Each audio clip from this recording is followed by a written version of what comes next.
Welcome to Vietnam!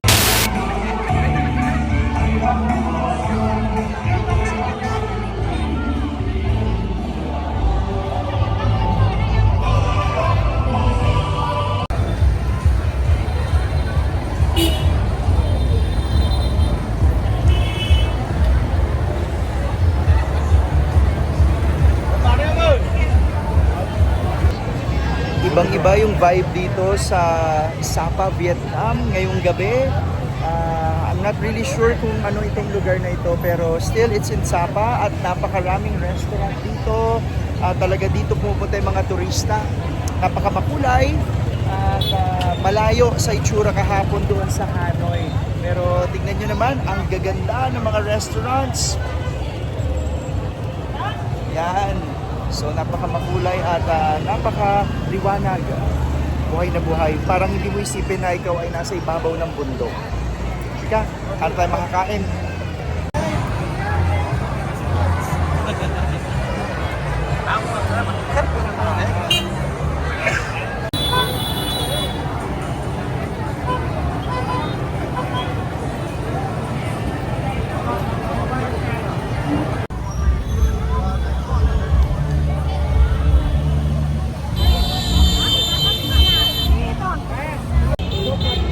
Sobrang daming tao ngayon dito sa Sapa dahil medyo long ang holiday nila. Today, holiday nila para sa reunification ng Sapa dahil nagkaroon ng war noong sa North and South. Tapos bukas naman ay Labor Day. Tapos the next day naman ay weekend. Kaya sobrang daming tao dito. Masaya at yung mga tao pamilya, lumabas at merong programa doon sa may plaza. Tara silipin natin.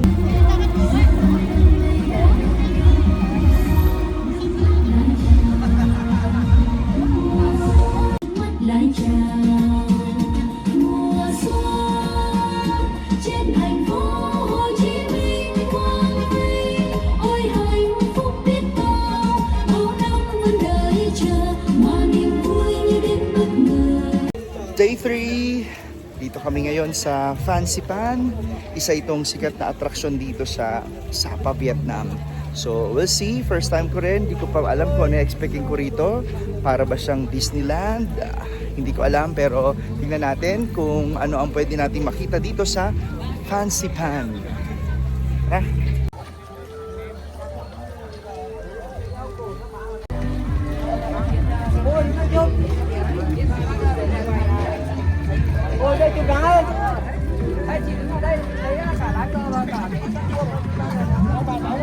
Now is there? Oh, here.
Mầm đá này.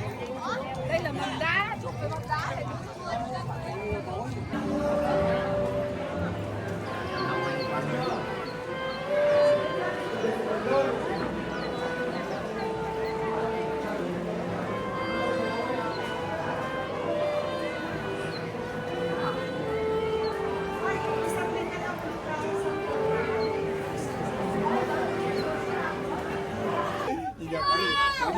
Sầu chưa? Đi nữa đi em mấy năm nữa anh con đi con cái cắt Đẹp chưa? con hay con Exactly 15 minutes yung buong cable car ride. So, nandito tayo sa taas sa parte ng bundok at napakalamig at napaka-fog. Tingnan ko ano pa makikita natin dito.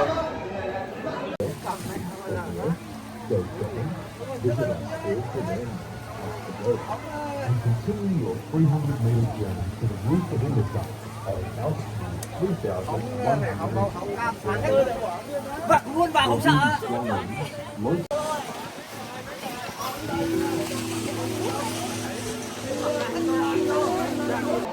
7 degrees dito sa itaas. Kaya sobrang lamig. Pero ang sarap kasi alam ko mainit ngayon sa Pilipinas. Kaya i-enjoy na lang yung lamig dito sa Vietnam. Wow!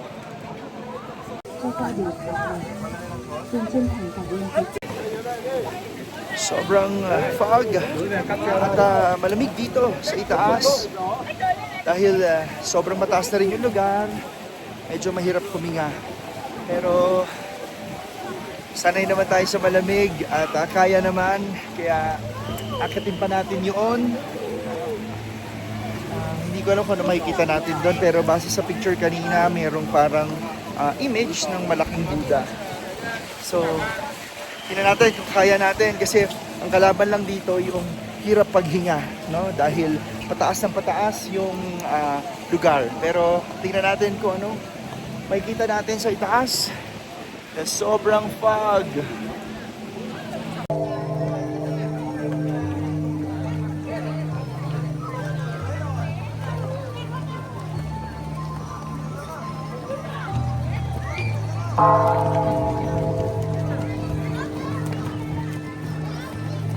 Halos zero visibility dito pero makikita natin dito sa likod parang may temple at yun nga merong nagugong dito. Kasama nun, every interval may prayer yata nga binabanggit yung isang Buddhist. So, dito basically, sabi nga nila, no, nasa parang rooftop tayo ng Indochina. So, kaya ganun na lang kalamig dito. Tinignan ko yung ang weather niya, kung gaano kalamig, 7 degrees. Kaya may imagine mo, medyo namumula na yung aking tenga at napakalamig, lalo na sa kamay.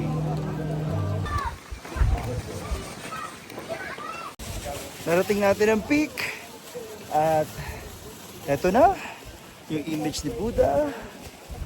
Ayan, medyo challenge lang talaga huminga dahil sa taas ng altitude pero kaya naman, pacing lang, breathing, zero visibility, walang makita sa ibaba pero definitely napakataas na nitong lugar na ito. It's a once in a lifetime experience na nasa ibabaw ng bubong ng Indochina.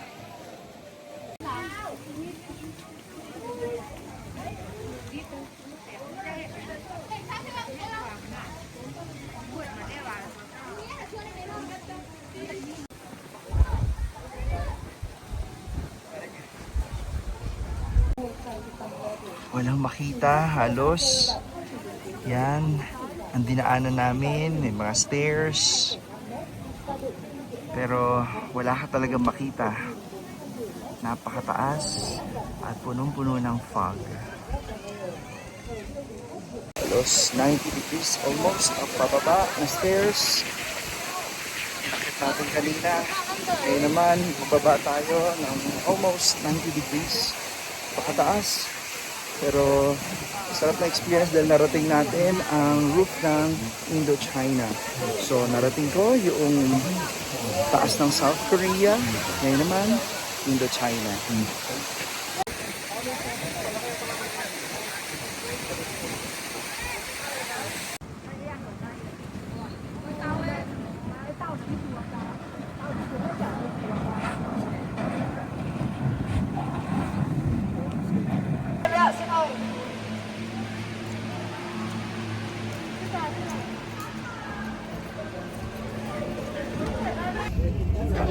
Pabalik na, marami pa ring fog.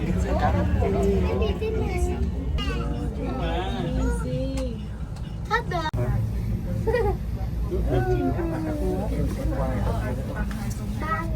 Puro green. Ayun lang, ano yan?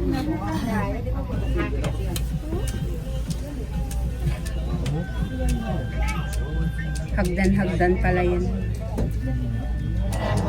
At ito ang Fancy Pan. So matapos namin umakyat sa bundok, ngayon naman nandito tayo sa mga flower garden. Ito yung nakita natin kanina from above.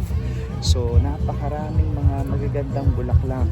Mga roses, hydrogenis, parang gano'n yata yung pagkakaalala ko sa klase ng bulaklak na yun. At saka ito, napakaganda nito yung mga water lilies. Napakaganda. Isa yan sa mga paborito kong bulaklak. Papakita ko sa inyo kung gaano kaganda itong water lilies na ito.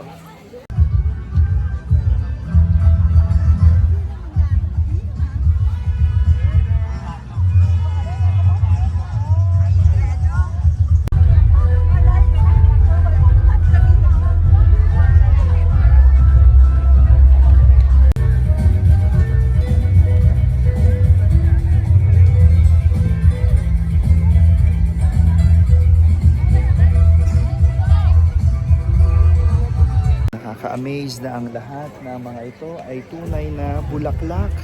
No, napakaganda at natutuwa lang ako makita kasi maintained na masyado nila yung kanilang mga halaman at bulaklak. So basically ito ang Fancy Pan. Mamaya sasakay na kami dito sa monorail, pababa naman doon sa Sapa na City, doon sa may mismong town.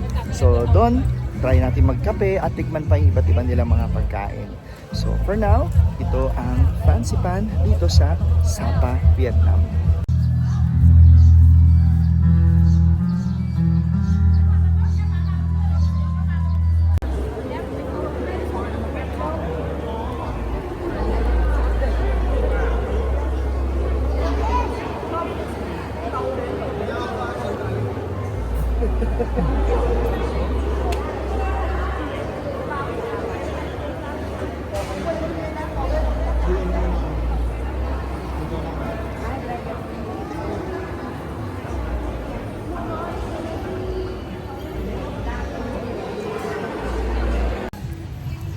Good morning!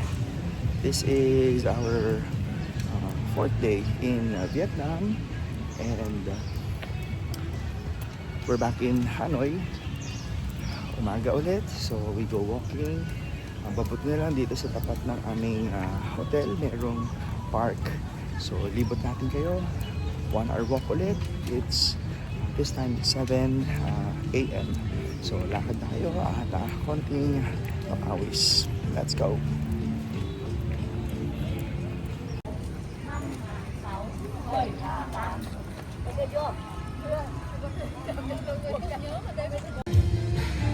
Ang gaganda rin ng mga halaman nila, well-maintained, at the same time, yung mga klase ng bulaklak nila parang hindi ko pa nakita sa atin. Still, ibig sabihin, possible pala na pwede tayo magtanim ng mga ganyang klase magagandang halaman kasi hindi naman din kalamigan dito sa Vietnam. Itong park na to ay kung may ahalin tulad ko sa atin, siguro para siyang luneta. But I'm not sure if it has the same historical background and importance sa atin. Pero nasabi ko luneta kasi ngayon ang luneta isang lugar na rin kung saan nagja-jogging ang mga tao.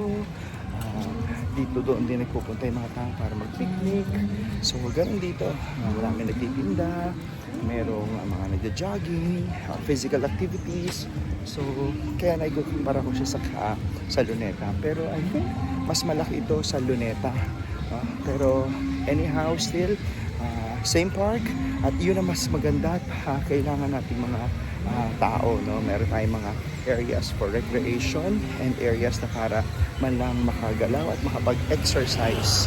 Ika nga, no? Hindi lang tayo nasa comfort era, kumbaga nasa health era na rin tayo. Siyempre, kailangan alagaan ang kalusugan.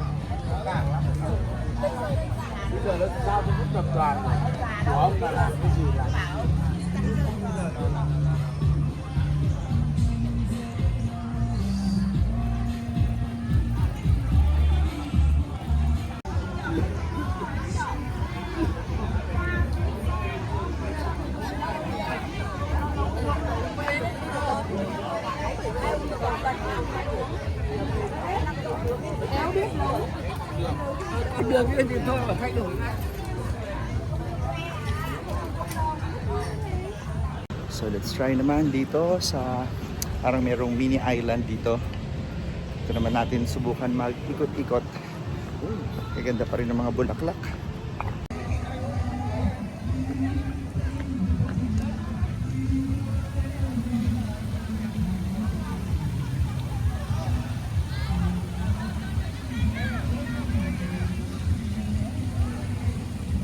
Laki itong park na to kasi dito sa bandang dulo na part merong I think a man-made lake. I'm not sure kung connected ito do sa lake noon sa unang araw namin. But still, dinidiscover ko rin pa itong lugar na ito. Kaya nga sabi ko kanina, para siyang Luneta. Tingnan nyo, maraming mga cultural activities din na ginagawa dito. At dito din sila nag-practice. At yan din naman ang ginagawa natin sa ating Luneta Park ngayon. And nakakamangha lang kasi mga tao dito ay nationalistic, no? Talagang tingnan mo yung mga sayaw nila, it shows their culture. So that's Vietnam.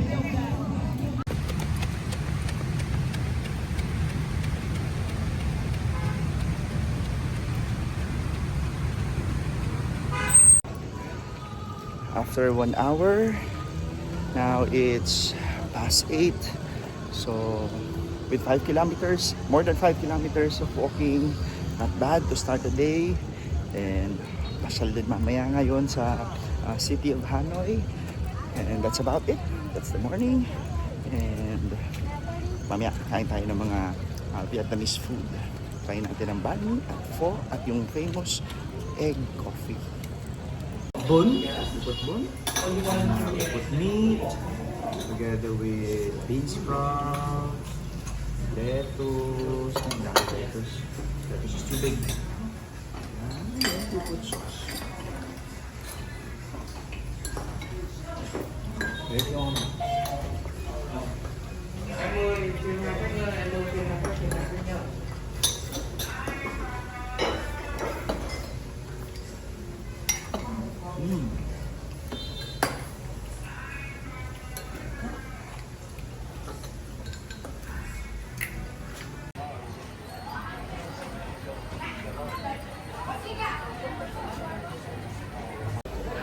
Dito tayo ngayon sa Hanoi train station.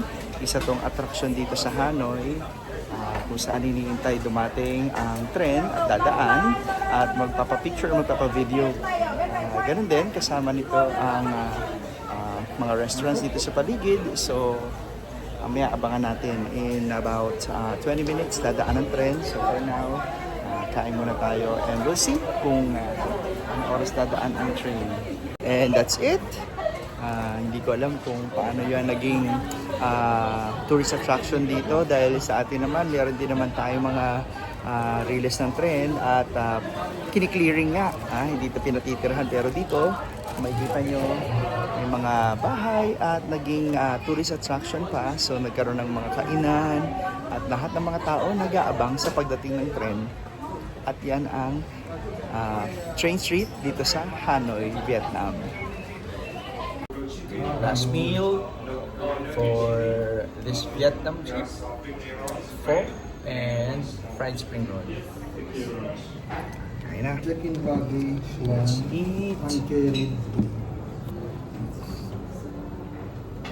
Ito pala, terminal. Alright.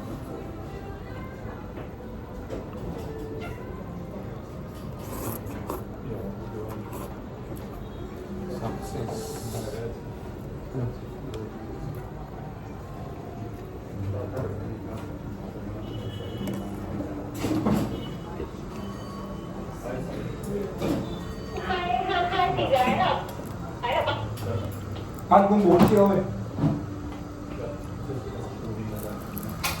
Dito, Andres. Kanina.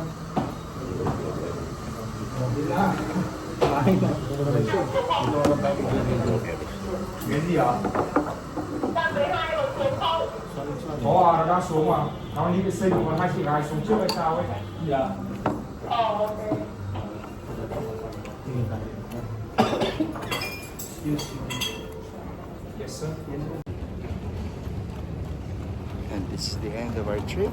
Ito na nagtatapos ang lahat. Balik na sa Manila. After that, balik na ulit sa ministry. And it's nice na kahit paano nakapagpahinga. Nakakita ng iba na namang kultura, nakakain na ng ibang pagkain, at nakapag-enjoy. So, muli, until next time, and see you again on my next trip. Bye!